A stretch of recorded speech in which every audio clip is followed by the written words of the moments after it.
Shalom, Kol Halal, Yahweh, Bahasham, Yahweh Shai, Bahasham, Rakaha, Kodash. Double honors unto the apostles, double honors unto the elder bishops. Salutations to all my fellow laborers doing this work in truth and sincerity, risking their lives and their freedom to do so now more so than ever. To the scattered elect that are scattered around the four corners of the earth, that be like unto the speckled bird, the Israelite foreigners, among the heathen nations that look like those heathen nations.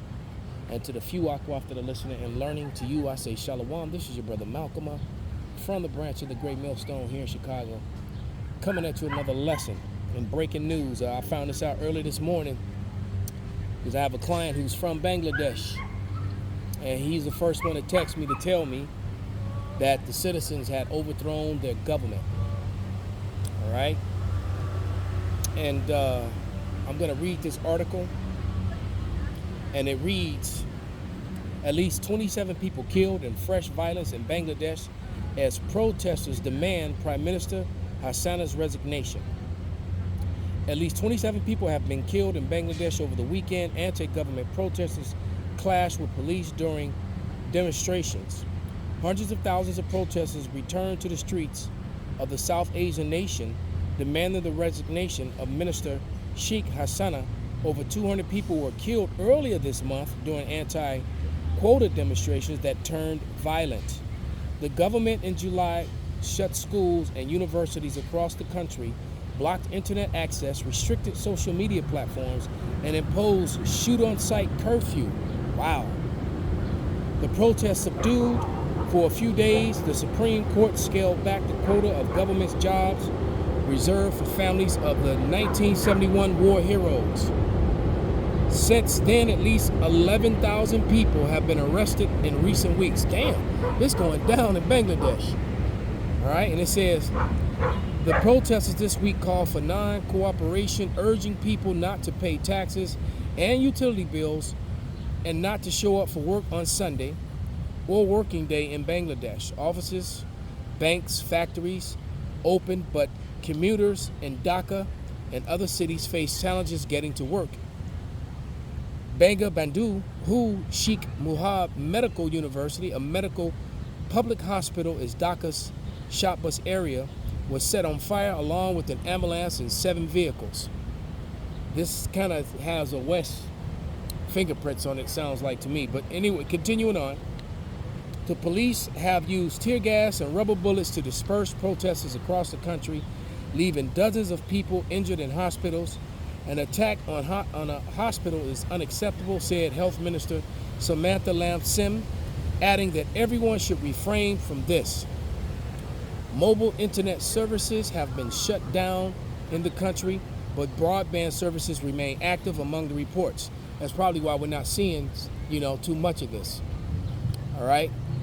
It says the Interior Ministry declared an indefinite nationwide curfew, stating at 6 p.m. on Sunday, the first time it has taken such a step during the current protests that began last month. Critics of Ms. Hasina, along with the human rights groups, have accused her government of using excessive force, throttled dissent during the first phase of anti-quota movement. She has denied the allegation. Ms. Hasina doubled down on her claims that her political opponents, the Bangladesh Nationalist Party, were behind the protests that were the sternest challenge of her 15 years in power. 2 construction workers were killed on their way to work and 30 injured in the central district of Musaganj during a 3-way clash of protesters, police, ruling party activists, witnesses said. They were brought dead to the hospital with bullet wounds, said Abu Hina Mohammed Jamal, and Superintendent District Hospital told Reuters. However, police have denied firing bullets at protesters in northeastern district of Pabna. At least 3 people were killed and 50 injured during the clash between protesters and activists. Ms. Hasina's ruling Amwani League. 2 or more were killed in the violence in the northern district of Bogura, and 20 were killed in 9 other districts, hospital official said. And it just, well, actually, I'm only three short paragraphs left. Thus, those who are protesting on the streets right now are not students, but terrorists who are out to destabilize the nation, Ms. Hasina said. After the National Security Panel meeting, I appealed at our countrymen to suppress these terrorists with a strong hand. Well, sounds typical. When anyone stands up for themselves and don't want to deal with oppression, they get labeled, a terrorist of some sort. Go figure. The protest began last month as students demanded to end the quota system that reserved 30% of government jobs for families of veterans who fought in Bangladesh's War of Independence against Pakistan in 1971. The violence crested. The country's Supreme Court scaled back the quota system to 5% of jobs and 3% of relatives of veterans. So it seems like the relatives of these veterans were being done wrong, and that's what started the protest and not terrorists. That's what it sounds like. But since these people are trying to stand up for themselves, you get labeled that T word. But this is a shadow of things to come here in the West. That was in Asia. All of Asia is basically on fire at this point, whether it be the portion of Asia they call Europe, Eurasia, the portion of Asia they call the Middle East, Western Asia, right? Or, Southeast Asia. Asia and that's where NATO and the European Union is. Another incident that happened is bringing us closer to World War III would be the Turks, all right? They said that they threatened to invade Israel, and Benjamin Milkowski, also known as Netanyahu, was upset about that, and he was demanding that NATO and remove Turkey from NATO.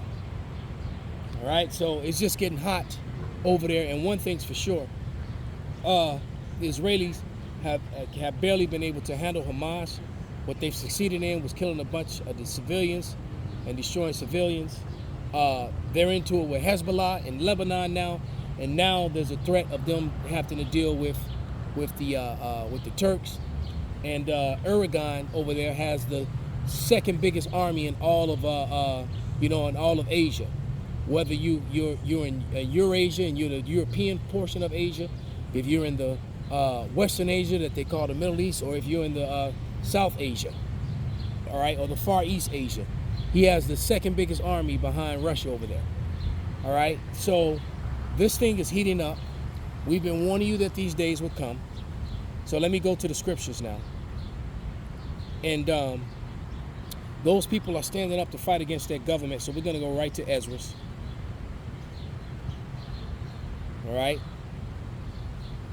And then also that thing with Turkey, while I'm thinking about it, that matches up with scripture, because that's how it says that Gog and Magog, the Togarmah, will be joined unto them, and that's that area, that what Togarmah, that was where Turkey sits today.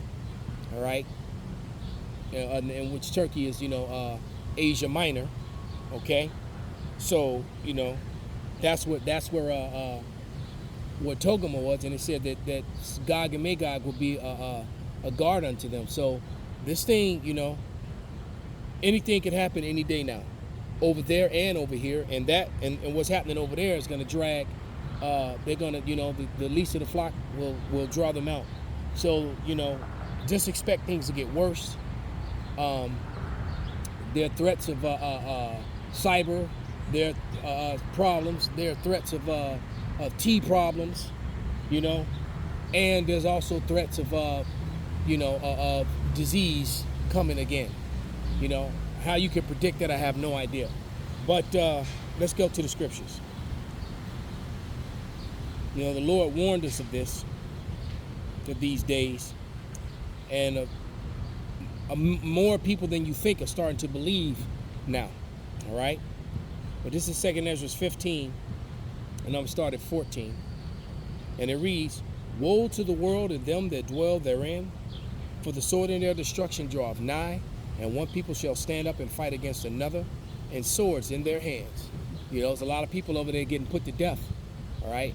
And they don't have weapons like their weapons in America. When it happens here, man, oh man. But it says, for there shall be sedition among men, and invading one another, and they shall not regard their kings nor princes, and the course of their actions shall stand in their power. All right, you got to remember where that guy at that one Trump rally said, thank God for these biker boys, you know, for these good old boys, because, you know, we look like we're going to need a good old-fashioned civil war. So, you know, they didn't make that movie for nothing. All right, and then if I'm not mistaken, it turns out that movie was released on the very same day that the Civil War actually started here in America. I didn't know that until today, all right? But it says, back to the scriptures, a man shall desire to go into a city and shall not be able. For because of their pride, the city shall be troubled, and their houses shall be destroyed, and men shall be afraid. A man shall have no pity upon his neighbor, but shall destroy their houses with the sword, and spoil their goods because of the lack of bread and great tribulation. So it's going to be a lot of doors getting kicked in, and a lot of people getting shot for their food, water, resources, women, you know, food, and whatever. All right, so with that, I'm going to give all praises, all honor, and glory unto Yahweh, Bahasham, Yahweh Shai, Bahasham, Rakaha Kodash, Kwam Yasharala, Abad Babal.